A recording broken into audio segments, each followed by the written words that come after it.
Dear student, you are most welcome to our educational channel mechanical Pandit. और मैं आपके प्यारे पांडे सर। आज ऑपरेशन मैनेजमेंट में एक छोटा सा टॉपिक है। हालांकि ये टॉपिक जो है यदि हम टेक्निकली बात करें तो बहुत लंबा चौड़ा टॉपिक है और बहुत ही इम्पोर्टेंट है, लेकिन हम उतना एस्पेक्ट्स इसका कवर नहीं करेंगे। एक बहुत शॉर्ट एंड ब्रीफ, चूँकि हमारा अभी प्रोडक्ट डिज़ाइन और इंट्रोडक्शन टू ऑपरेशन मैनेजमेंट ये सब टॉपिक चल रहा है, तो इसमें ये इंट्रोडक्टरी पार्ट होगा। बहुत डिटेल इसका जो है हम कवर नहीं करने वाले हैं। अब क्वेश्चन क्या है कि सबसे पहले प्रोडक्शन एंड प्रोडक्टिविटी। तो सबसे पहले आज हम लोग बहुत डिटेल में थोड़ा सा समझेंगे कि प्रोडक्टिविटी क्या है, समझने की कोशिश करेंगे। इसको हम ज़्यादा लिखने और जो है टाइप में या डिटेल में नहीं जाएंगे। हम सबसे पहले समझते हैं कि प्रोडक्शन क्या है। तो प्रोडक्शन में हम आपको बता चुके हैं कि जो है बेसिकली ये कोई भी प्रोडक्ट है उसको प्रोड्यूस करने के लिए हमें एक फैक्ट्री की ज़रूरत पड़ती है, एक सेटअप की ज़रूरत पड़ती है। हमें कुछ मैन मटेरियल, ठीक है ना। यदि हम प्रोडक्शन की बात करें थोड़ा सा डिटेल में जा करके, तो हमने आपको बताया था कि इसमें 6M की ज़रूरत पड़ती है, ठीक है ना। 6M की ज़रूरत पड़ती है। 6M क्या क्या है? 6M है आपका 6M है आपका मैन है, ठीक है ना, मटेरियल है, फिर आपको मनी की ज़रूरत पड़ेगी, फिर मेथड चाहिए आपके पास कि किस प्रोसेस से आप बनाएंगे, ठीक है ना। फिर आपके पास क्या होना चाहिए? मैनेजमेंट होना चाहिए, ठीक है ना। Man, material, method, management, money, एक और एम होता है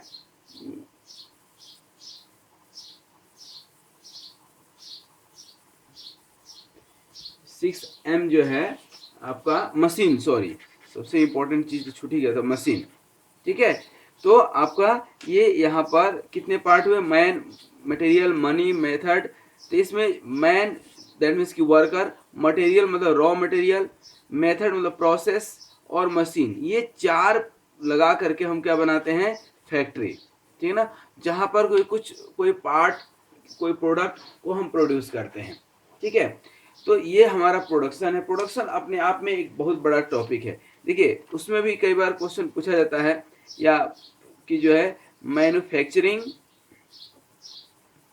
और प्रोडक्शन में क्या डिफरेंस है। तो देखिए, मैन्युफैक्चरिंग में सिर्फ यही चार चीज होता है। जब इसके साथ मनी इन्वॉल्व कर देंगे, अकाउंटिंग इन्वॉल्व कर देंगे, तो ये क्या हो जाता है? प्रोडक्शन का पार्ट। तो आप ध्यान रखिए, जब प्रोडक्शन की बात करेंगे ना, तो उसमें अकाउंटिंग भी आएगा, पैसे रुपये का हिसाब किताब भी पूरा का पूरा आता है, ठीक है। उसमें पैसे रुपये का हिसाब किताब भी पूरा आएगा। तो ये कॉन्सेप्ट हो गया किसका?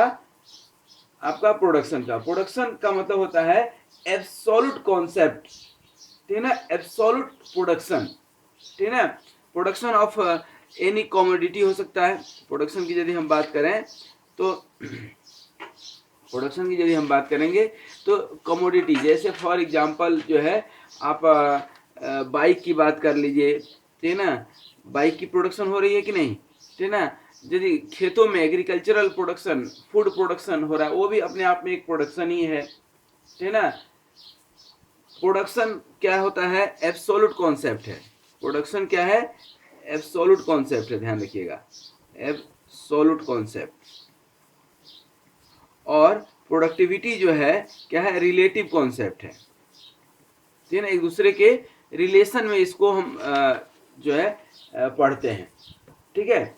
उसके बाद प्रोडक्शन जो है विदाउट प्रोडक्टिविटी का जो है लीड कर सकता है, बट जो है प्रोडक्टिविटी के लिए आपको प्रोडक्शन की जरूरत है। दूसरा, प्रोडक्शन मतलब किसी भी प्रोडक्ट की बात कर रहे हैं हम, ठीक है ना। प्रोडक्ट का हमने एक बहुत ही डिटेल एग्जांपल दिया था जब हमने बताया था प्रोडक्ट एंड सर्विसेज का, ठीक है ना। तो उसमें प्रोडक्ट जो है आपको हमने कम से कम सैकड़ों प्रोडक्ट के नाम बताए थे, जिसमें कि मुख्य रूप से आपको अभी मैं दिखा देता हूँ। आप देखिए, ये स्टील इंडस्ट्री में स्टील के प्रोडक्ट बनते हैं, ऑटो पार्ट्स, ऑटोमोबाइल के मशीन कंपोनेंट्स, ठीक है ना। जो भी मशीन है आपके घर में, चाहे वॉशिंग मशीन हो, फ्रिज हो, ठीक है ना, ओरिजिनल इक्विपमेंट मैन्युफैक्चरर्स, कंप्यूटर के पार्ट्स, पैकेज्ड फूड्स, बिवरेजेज जो रसना वगैरह पीते हैं, wine, cold drink etc., agricultural बता दिए हमने, फार्मा सेक्टर में दवाइयाँ वगैरह जो बनती है, ये सब प्रोडक्ट्स के अंदर आते हैं। अब इस प्रोडक्ट के साथ साथ जो है हम बात करते हैं अब किसकी, थोड़ा डिटेल में, प्रोडक्टिविटी, क्योंकि आज का मेरा मेन टॉपिक क्या है, प्रोडक्टिविटी। प्रोडक्टिविटी है क्या? तो बेसिकली प्रोडक्टिविटी जब हम डिफाइन करते हैं, क्या प्रोडक्टिविटी जब हम डिफाइन करते हैं तो बेसिकली हम लोग इसको डिफाइन करते हैं आउटपुट अपन इनपुट। क्या? आउटपुट अपन इनपुट। लेकिन ध्यान दीजिएगा, यही आउटपुट अपन इनपुट जो है हम इफिशियंसी को भी जो है आउटपुट डिवाइडेड बाय इनपुट लिखते हैं। लेकिन यहाँ पर क्या होता है, ये सिर्फ क्वांटिटी होता है। ध्यान दीजिएगा, क्या होता है? क्वांटिटी। जैसे 50 आउटपुट हुआ और आपने इनपुट जो है 60 दिया, तो इसकी कुछ इफिशियंसी निकल जाएगी, ठीक है। लेकिन यहाँ पर जो है प्रोडक्टिविटी की जब बात करते हैं तो it is little bit different than the efficiency, ठीक है ना। यहाँ पर हम लिख सकते हैं कि productivity is different than efficiency. अब आप बोलिएगा कि सर डिफरेंट क्या होता है इसमें प्रोडक्टिविटी में? तो बेसिकली यहाँ पर अभी हम बात करेंगे, ये क्वांटिटी सिर्फ नहीं रहता है बट इसमें क्वालिटी भी जो है कंसीडर करते हैं, परफॉर्मेंस भी कंसीडर करते हैं। देखिए इफिशियंसी तो है ही है, इफिशियंसी है ही है, ठीक ना। और दूसरा इफेक्टिवनेस। देखिए 2 आदमी है, एक आदमी 8 घंटा काम करता है, एक आदमी 10 घंटा, तो 10 घंटा वाले की इफिशियंसी तो ज़्यादा है, लेकिन जो 8 घंटा काम करता है वो आउटपुट ज़्यादा देता है बजाय 10 घंटा काम करने वाले। इसका मतलब कि उसकी इफेक्टिवनेस ज़्यादा है। तो ये इफिशियंसी और प्लस इफिशियंट भी हो, इफेक्टिव भी हो और सेटिस्फैक्ट्री भी हो, सेटिस्फैक्ट्री भी हो, मतलब सेटिस्फेक्शन भी हो काम करके, उसको हम लोग ब्रॉड टर्म में क्या बोलते हैं? प्रोडक्टिविटी, ठीक है ना। जैसे फॉर एग्जांपल हम प्रोडक्टिविटी की जब आगे चल करके अभी बात करेंगे तो यहाँ पर आउटपुट देखिए 100 आउटपुट जो है मतलब कि मिल गया आपको 1000 खर्च करने पे, लेकिन लेबर को आप प्रेशराइज कर रहे हैं, कस्टमर आपका खुश नहीं है, ठीक है ना, एम्प्लॉय खुश नहीं है, जो आपके पास रिसोर्सेस है उसका प्रॉपर यूटिलाइजेशन नहीं है, तो आपकी प्रोडक्टिविटी अच्छी नहीं हो, ठीक है ना। प्रोडक्टिविटी क्या है? Productivity is basically overall improvement. Productivity is overall improvement, ठीक है ना। ओवरऑल इम्प्रूवमेंट जब की बात जब करते हैं तब आता है टर्म क्या? प्रोडक्टिविटी, ठीक है ना। इसी को कुछ लोग प्रोडक्शन एफिशिएंसी भी बोल देते हैं, ठीक है ना। तो बेसिकली प्रोडक्टिविटी अब यहाँ पर डिफाइन करें तो productivity is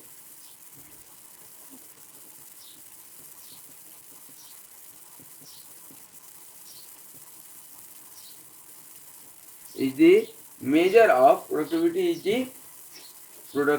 is the measure of how much productivity is the measure of how much input is required, how much input is required to produce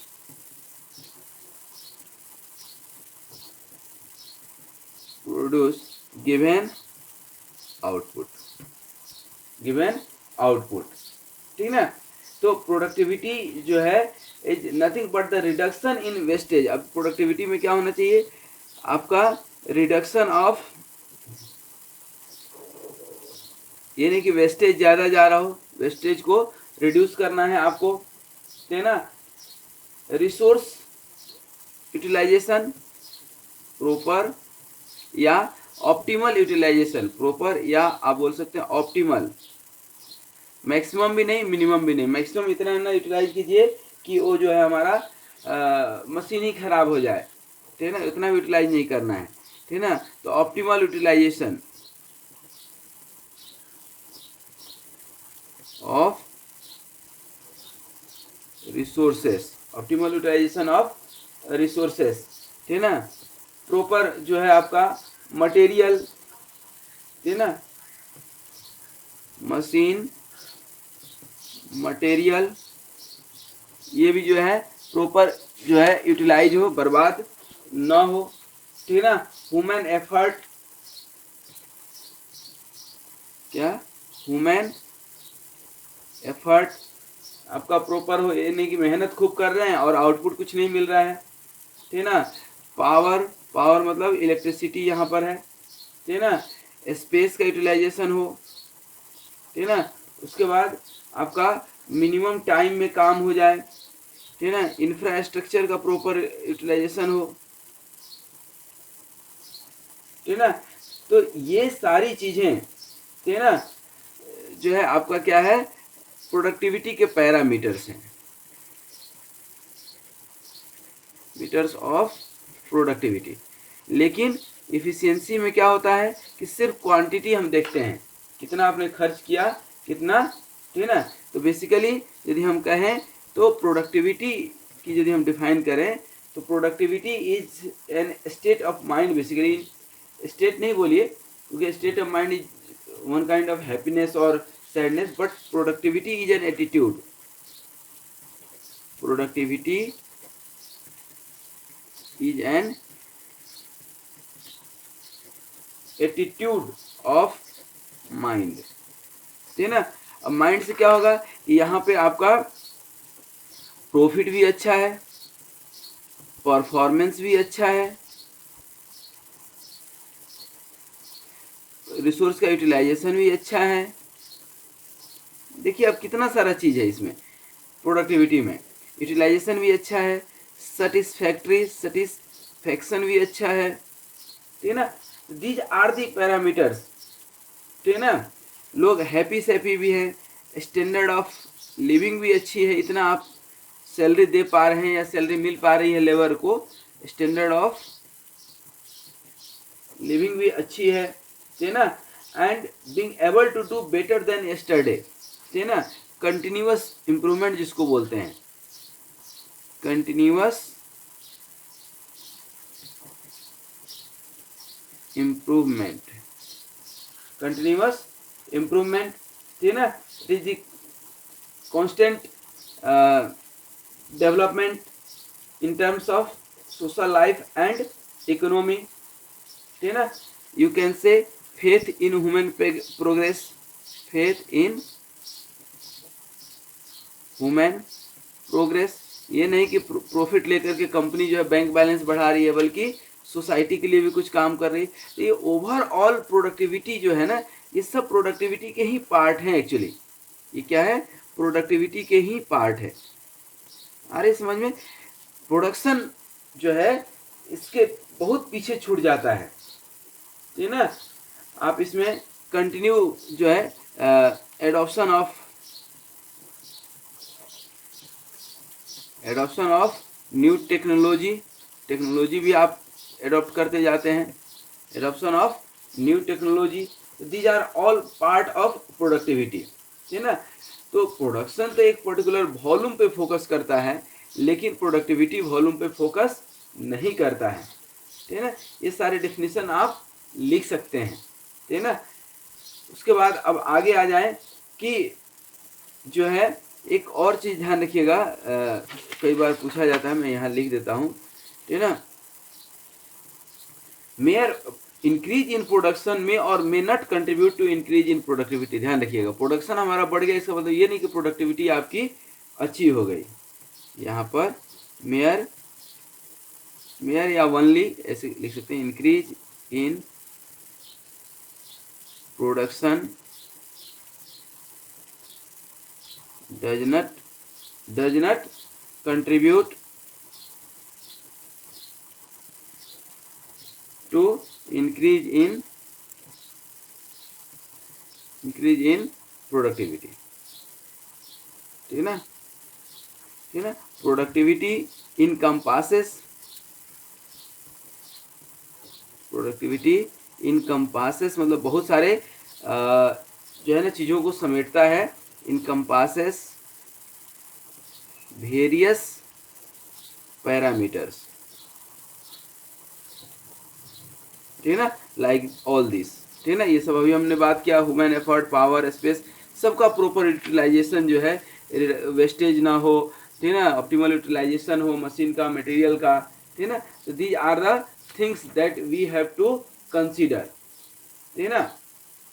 जब हायर प्रोडक्टिविटी होगा, ठीक है ना, तो स्टैंडर्ड ऑफ लिविंग भी जो है क्या होगी, अच्छी होगी। जब क्या होगा, हायर प्रोडक्टिविटी होगी तो स्टैंडर्ड ऑफ लिविंग भी अच्छी होगी। तो स्टैंडर्ड ऑफ लिविंग से जो है किस तरह से ये कनेक्टेड है, इसको भी थोड़ा सा देख लेते हैं। Standard of living and productivity.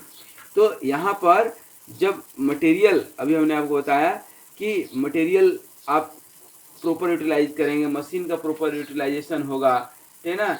आप स्टाफ के बारे में सोचेंगे, ठीक है ना। आप जितनी प्रॉफिट हो रही है इक्वली कंट्रीब्यूट करेंगे, शेयर करेंगे एम्प्लॉय से, ठीक है ना। तो अल्टीमेटली स्टैंडर्ड ऑफ लिविंग बढ़ेगी, ठीक है ना। दैट मीन्स कि प्रोडक्टिविटी से नेशनल हैप्पीनेस इंडेक्स बढ़ता है, नेशनल हैप्पीनेस इंडेक्स इंक्रीजेज, ठीक है। आ रही बात समझ में, ठीक है ना।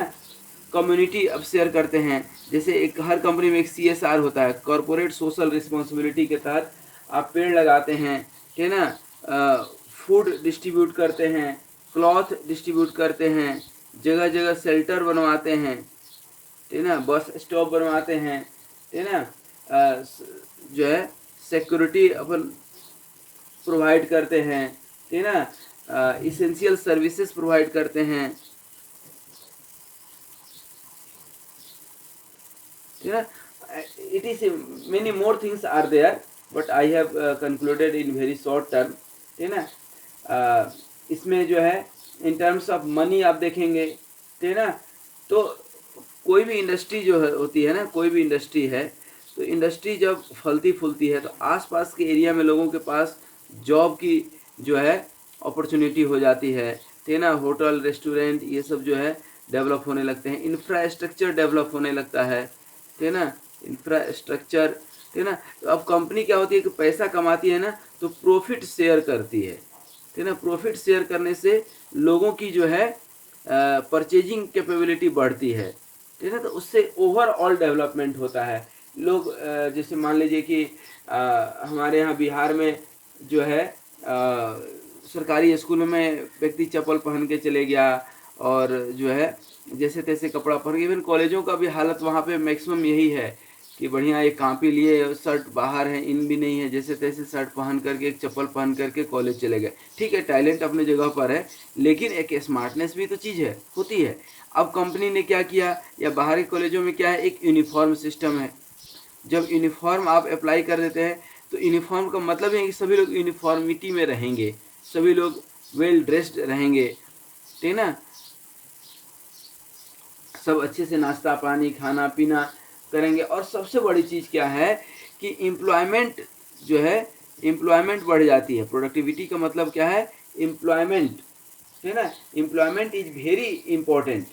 As soon as employment increases, standard of living also increases, ठीक है ना। तो बहुत सारे पॉइंट्स हमने बताए स्टैंडर्ड ऑफ लिविंग के, ठीक है ना। आपका जब मार्केट में बहुत सारे जो है होटल हो जाएंगे तो आपस में ही कंपटीशन हो जाएगा, तो आपका प्रोडक्ट भी जो है, या फूड या जो भी है, आपका प्रोडक्ट लो कॉस्ट में बिकेगा। ये भी एक जो है ऑप्शन रहता है, ठीक है ना। तो ये अब क्लियर है कि प्रोडक्टिविटी अच्छी होगी, ठीक है ना।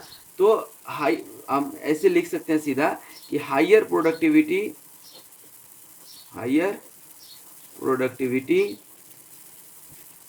मतलब high standard of living, high standard of living standard बढ़ जाती है, ये सिंपल सा कॉन्सेप्ट है, ठीक है ना। यहाँ पर कैसे होगा कि यहाँ पर इन्हांस्ड वेज आपका बढ़ जाएगा, वेज मतलब सैलरी बढ़ जाएगी, ठीक है ना। एम्प्लॉय को आप ट्रेनिंग देंगे मान लीजिए, ठीक है ना, तो एम्प्लॉय क्या हो जाएगा, खुश भी हो जाएगा, उसको काम करते आएगा, ठीक है ना। उसको जो काम 4 घंटे में करता है वो 2 घंटा में हो सकता है कर दे, ठीक है ना। कैरियर प्रोस्पेक्टस, उस एरिया के जो बच्चे हैं उनको जॉब लग जाएगी, कैरियर प्रोस्पेक्टस प्रोस्पेक्टस अच्छा हो जाएगा, ठीक है ना। बेटर लिविंग स्टैंडर्ड बढ़ जाएगी, लिविंग स्टैंडर्ड बढ़ जाएगी, ठीक है ना। रिसोर्स जो होगा उसका प्रॉपर यूटिलाइजेशन होगा, प्रॉपर यूटिलाइजेशन का मतलब है कि बर्बादी नहीं होगी, ठीक है ना। नेशनल वेल्थ जो है अल्टीमेटली हमारा राष्ट्र का जो है, वेल्थ मतलब संपत्ति नहीं होता है, ध्यान दीजिएगा, ठीक है ना। वेल्थ का मतलब होता है कि अलोंग विथ हैप्पीनेस, ठीक है ना, इंडस्ट्री ज़्यादा आएगी, ठीक है ना, तो ज़्यादा जॉब लगेगा, ठीक है ना, या पर्टिकुलर इंडस्ट्री का एक्सपांसन होगा, ठीक है ना। पहले एक प्रोडक्ट बना रही थी, अब 4 प्रोडक्ट बनाएगी तो लोगों को जॉब मिलेगा, ठीक है ना। एम्प्लॉयमेंट आपकी बढ़ेगी, और सबसे बड़ी चीज़ है कि एम्प्लॉयमेंट बढ़ेगी तो सब कुछ संभव है, ठीक है ना। लोगों की परचेजिंग पावर बढ़ जाएगी, लोग अपने बच्चों को अच्छे स्कूल में पढ़ाएंगे, ठीक है ना, अच्छा खाना पीना खाएंगे, अच्छा सामान खरीदेंगे, ठीक है ना। ओवरऑल मिला करके यदि हम बात करें तो कुल मिला करके प्रोडक्टिविटी बढ़ने का मतलब है कि प्रोस्पेरिटी भी बढ़ती है, ध्यान रखिएगा। प्रोस्पेरिटी मतलब समृद्धि जिसको बोलते हैं, ठीक है। तो ये ऑल अबाउट दी प्रोडक्टिविटी था, कि प्रोडक्शन एंड प्रोडक्टिविटी के बारे में हमने काफ़ी कुछ बताए कि प्रोडक्टिविटी बेसिकली, और इसमें भी जिस पर्टिकुलर चीज़ का निकालेंगे, प्रोडक्शन का, मटेरियल का, सबका अलग अलग प्रोडक्टिविटी निकाल सकते हैं, बट प्रोडक्टिविटी सब चीज़ यहाँ पर इंक्लूड कर लिए। आउटपुट तो एक प्रोडक्ट हो गया, इनपुट में मटेरियल भी ले लिए हम, ह्यूमन सेटिस्फेक्शन भी हम कंसिडर कर लेते हैं, ठीक है ना। ये सारी चीज़ें हमने कंसिडर किया। एफिशिएंसी होनी चाहिए, इफेक्टिवनेस भी होना चाहिए, सेटिस्फेक्शन भी होना चाहिए, रिडक्शन ऑफ वेस्टेज, ठीक है ना, प्रॉपर यूटिलाइजेशन ऑफ रिसोर्सेस, ठीक है ना, मशीन का, ठीक है ना, प्रॉफिट शेयरिंग होना चाहिए, परफॉर्मेंस अच्छा होना चाहिए, कम टाइम में काम हो जाए, ह्यूमन एफर्ट कम से कम लगे, पावर का यूटिलाइजेशन हो, इलेक्ट्रिसिटी का यूटिलाइजेशन सही से हो, स्टैंडर्ड ऑफ लिविंग अच्छा हो, कंटिन्यूअस इम्प्रूव भी करें हम लोग, और ह्यूमन प्रोग्रेस में फेथ हो, न्यू टेक्नोलॉजी को एक्सेप्ट करें हम लोग। और यहाँ पर हमने ये भी बताया कि यदि सिर्फ हमारा प्रोडक्शन इंक्रीज हो रहा है, इसका मतलब ये नहीं कि प्रोडक्टिविटी भी इंक्रीज हो रहा है, ध्यान रखिएगा। प्रोडक्टिविटी अलग चीज़ है और प्रोडक्शन अलग चीज़ है। प्रोडक्टिविटी बहुत सारे पैरामीटर्स को कम इनकम्पास किए हुए हैं, ठीक है ना, ये हमने आपको बताए, ठीक है ना। फिर हमने इस प्रोडक्टिविटी को उसमें जोड़ दिया आपके, किसमें, स्टैंडर्ड ऑफ लिविंग से। ये भी हम बहुत डिटेल से आपको बताए, ठीक है ना, रिपीट करना संभव नहीं है, तो लास्ट अब इंट्रोडक्ट वो दे देते हैं, सारांश, ठीक है ना। तो प्रोडक्टिविटी जो है कुल मिलाकर के वेज, लोगों की सैलरी बढ़ जाएगी, एम्प्लॉय की ट्रेनिंग मतलब स्किल बढ़ जाएगा, कैरियर आसपास के लोगों की जो है अच्छी हो जाएगी, लिविंग स्टैंडर्ड अच्छा हो जाएगा, रिसोर्स का यूटिलाइजेशन करेंगे प्रॉपर, नेशनल वेल्थ अच्छी हो जाएगी, हेल्थ भी अच्छी हो जाएगी लोगों की, नेशनल हेल्थ भी लोगों की अच्छी हो जाएगी, क्योंकि लोग 8 घंटा काम करेंगे। अभी तो सबसे बड़ा हेल्थ का प्रॉब्लम ये होती है कि लोग काम नहीं करते, मेहनत नहीं करते हैं। ज़्यादा इंडस्ट्रीज होगी, एम्प्लॉयमेंट बढ़ेगा, परचेजिंग पावर बढ़ेगी, तो लोग अच्छा खाएंगे, अच्छे से रहेंगे, रहन सहन सब अच्छी होगी, और कुल मिलाकर के प्रोस्पेरिटी आपकी बढ़ जाएगी, समृद्धि बढ़ जाएगी, लोग हंसी खुशी से रहने लगेंगे। तो हम लोग भी हंसी खुशी से रहें, और अपने इस वीडियो को थोड़ा सा शेयर भी करते रहें तो और अच्छा लगेगा और बढ़िया लगेगा। इस उम्मीद के साथ कि आप वीडियो सिर्फ शेयर ही नहीं करेंगे, देखेंगे, इसको प्रमोट करेंगे, और आप पढ़ करके अपने जीवन को उन्नत और समुन्नत बनाएंगे। Thank you very much, once again wish you all the best.